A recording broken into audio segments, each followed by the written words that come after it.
사랑 이야기 속에서 온전한 나를 찾고 싶은 사람들에게 연극 추남미녀. 여러분은 추남과 미녀의 사랑 이야기라는 말을 들었을 때 가장 먼저 어떤 이야기가 진행될 것으로 예상되시나요? 지질이도 못생긴 남자가 매혹적인 여자의 사랑을 구걸하는 이야기? 혹은 아름답지만 거짓된 여자가 순수한 사랑을 만나 진실해지는 이야기? 전쟁에서 승리한 영웅이 공주를 보상으로 얻기 시작했을 때부터 추남과 미녀의 조합은 다양한 방식으로 우리에게 전해졌습니다. 하지만 연극 추남미녀에는 트로피 미녀가 나오지 않습니다. 추하지만 강력한 힘을 가진 남자도 나오지 않습니다. 추한 천재와 아름다운 둔재, 강력한 전형성을 가진 두 캐릭터가 각각의 고유한 나를 구축해가면서 지금까지의 추남과 미녀의 도식을 전면으로 부정하는 방식으로 전개됩니다. 혹독한 세상의 잣대에 의해 사랑을 할 수 없었던 똑똑한 추남과 아름다운 둔재가 온전한 자아를 회복하고 다시 사랑하게 되는 이야기, 연극 추남미녀입니다. 연극 추남미녀의 주인공 트레미에르와 데오다는 집요하게 대치되는 단어로서 소개됩니다. 아름답지만 멍청한 여자와 똑똑하지만 못생긴 남자. 어쩌면 모델과 학자라는 직업 또한 그들을 양극단에 위치하게 하는 전형성에 지나지 않았습니다. 아름답지만 머리는 텅텅 빈 보석 모델이 못생기고 순박한 학자를 만나 서로의 부족한 부분을 채워주며 사랑하게 될 것이다 하고요. 전형적인 로맨스 코미디의 플롯이 떠오르는 지점입니다. 하지만 추남미녀는 프롤로그에서 그들의 만남 직전의 상황까지 그려낸 후 다시 그들의 탄생 시점으로 돌아가서 이야기를 이어나가기 시작합니다. 어느 날 세상에 데오다와 트레미에르가 태어났습니다. 트레미에르를 처음 본 어른들은 열광합니다. 아기가 눈을 다 뜨지 않았음에도 아름다웠기 때문이죠. 데오다를 본 어른들도 탄식합니다. 아기가 도저히 눈 뜨고는 못 봐줄 정도로 못생겼기 때문이죠. 그리고 그들이 걸어다닐 무렵 그들에겐 각기 다른 꼬리표가 하나씩 주어졌습니다. 말이 느리고 호기심이 없는 트레미에르, 멍청한 트레미에르, 스스로 말을 하고 나날이 배움이 발전해가는 데오다, 똑똑한 데오다. 그렇게 멍청한 미녀와 명석한 추남은 서로 정반대의 세계에 살아왔던 사람처럼 끝없이 대치됩니다. 하지만 그럼에도 동질감을 형성하게 되는데 그건 아마 평생토록 타인의 잣대에 평가당해온 삶을 살았기 때문일 겁니다. 그들은 극이 진행됨에 따라 4가지 심상을 공유하게 되는데 바로 고독과 환희, 정열과 절망입니다. 영상은 4가지 심상을 위주로 그들이 자아를 발견하는 과정을 설명하면서 트레미에르와 데오다가 어떻게 도식화된 전형적인 시선에서 탈주할 수 있었는지를 다뤄볼 예정입니다. 이 연극에서는 인간생에서 겪는 희로애락을 토대로 데오다와 트레미에르 각자의 성장기 속 단면을 교차적으로 보여주며 전개됩니다. 어린 시절 트레미에르와 데오다가 겪었던 고독. 이는 타인과 관계 맺으려 했던 그들이 평범하지 않음을 대가로 받게 된 고통 속 분노였습니다.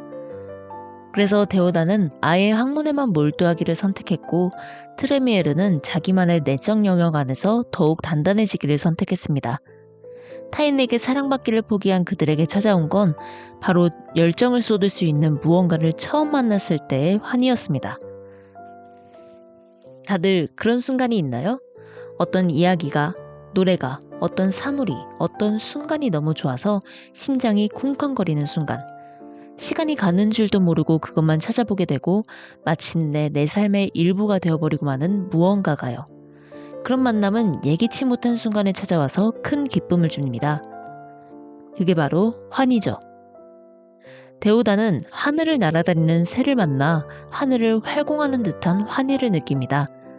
트레미에르는 할머니가 사랑했던 보석을 만나 찬란하고 아름다운 빛에 매혹됩니다. 환희를 주었던 것에 만난 그들은 인간관계에 대한 미련을 잊고 좋아하는 것에 푹 빠져들게 되죠. 그 순간 그들은 그들만의 자유로운 세계에서 살아가게 됩니다. 좋아하는 것에 단단하게 빠져들게 된 그들은 누에고치처럼 단단한 삶을 영위하게 되는데요. 그들의 세상이 다시 한번 흔들리게 된 건 정열 때문이었습니다. 그들은 사랑니가 날만한 나이쯤에 시작된 일생일대의 첫사랑에 속수무책으로 빠져듭니다. 그렇게 고치처럼 단단했던 그들의 세상은 강제적인 힘에 의해 가르고 깨어지고 재탄생됩니다. 그렇게 사랑 때문에 다시 타자를 마주하게 된 그들은 사랑을 배신당하고 마음을 바쳤던 만큼 상처입게 됩니다. 온몸이 끝없는 수렁으로 끌려 들어가고 끝없는 우울에 무너지죠. 바로 절망입니다. 하지만 그들은 절망 속에서 성장할 기회를 얻습니다. 데오다가 절망하게 된 이유는 매혹적인 연상과의 관계를 이어나가지 못했기 때문입니다. 정확히는 동등하고도 지속적인 관계 맺기에 자꾸만 실패하고 맙니다.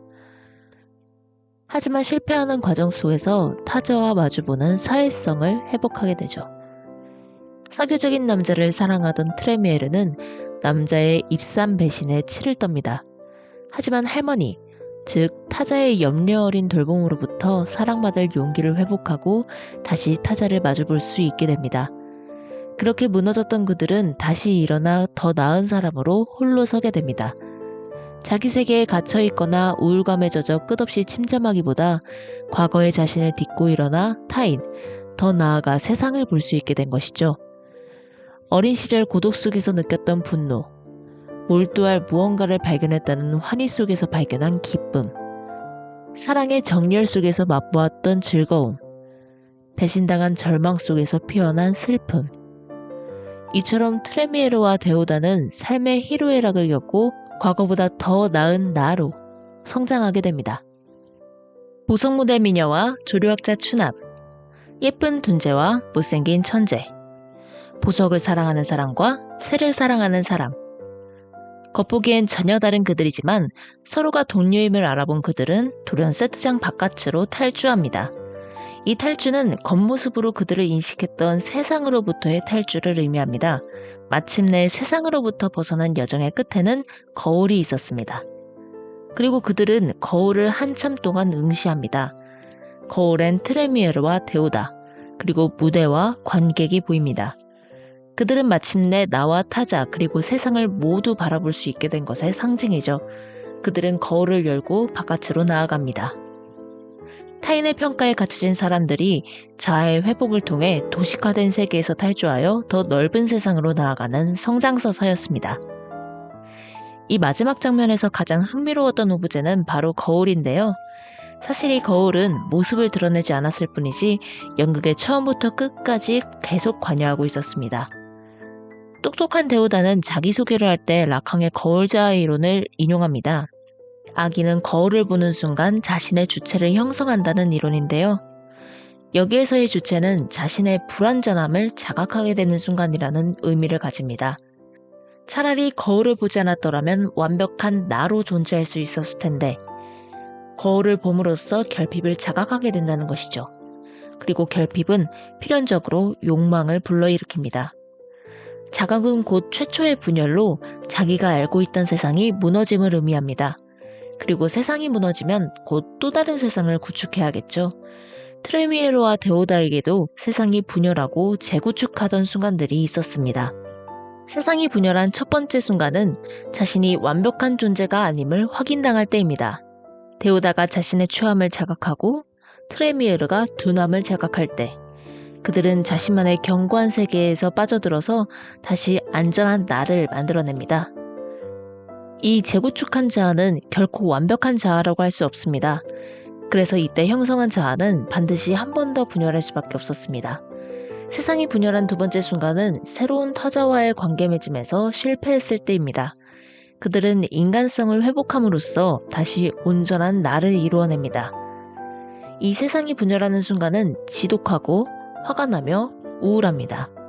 하지만 반드시 그런 어두운 밤을 거쳐야 자신의 인간성을 마주보고 성장하게 한다는 걸 데오다와 트레미에르의 성장을 통해 알 수 있었습니다. 마침내 두 사람은 자아를 회복하여 온전한 나로서 충만해졌지만 앞으로의 생에서 다시 혼란과 세계의 분열을 겪을 것입니다.